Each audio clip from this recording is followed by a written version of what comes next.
ne peux pas commencer cette cérémonie ou ces travaux sans parler, sans féliciter Sa Majesté le Roi, que Dieu l'assiste, le peuple marocain, les entreprises marocaines, toutes les personnes qui ont participé de près ou de loin à l'organisation d'une CAN, d'une Coupe d'Afrique des Nations. On a terminé depuis à peu près 3 semaines dans des conditions exceptionnelles qui traduisent le niveau d'évolution, de développement de notre pays, des capacités de nos entreprises. Tout a été fait, construit, organisé par les entreprises marocaines, par les cadres marocains, et c'est une occasion pour les citer et les féliciter encore une fois. Et ça traduit évidemment cette évolution et cette dynamique que connaît le royaume dans tous les niveaux. C'est une Coupe d'Afrique des Nations qui a confirmé l'implication du royaume dans un processus de développement organisationnel exceptionnel et qui évidemment a constitué une étape dans un processus qui nous ramènera en termes d'organisation des événements sportifs ensemble avec nos collègues et nos amis espagnols et portugais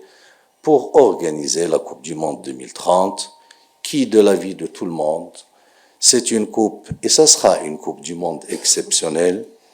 Le football va fêter son centenaire, puisque la première Coupe du Monde a été organisée en 1930. C'est une coupe qui, pour la première fois, sera organisée entre 2 continents, africains et européens, mais aussi par 3 pays. Ces 3 pays, et qui, au-delà de la proximité géographique qui permettra à cette Coupe du Monde d'être exceptionnelle sur tous les niveaux, il y a quand même des siècles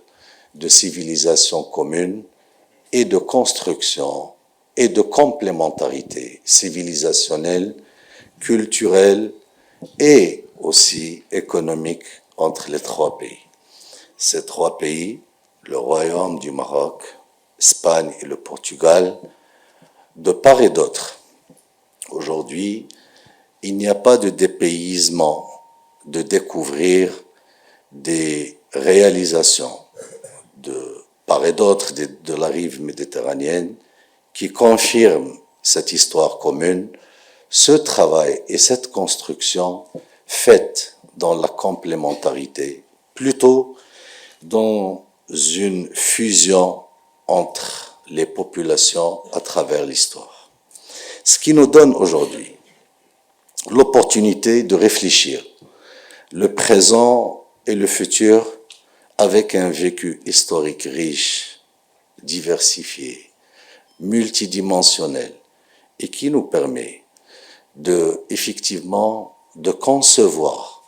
cette complémentarité du présent et du futur dans une ligne de conduite et dans une trajectoire qui a toutes les garanties de réussite et tous les atouts du progrès.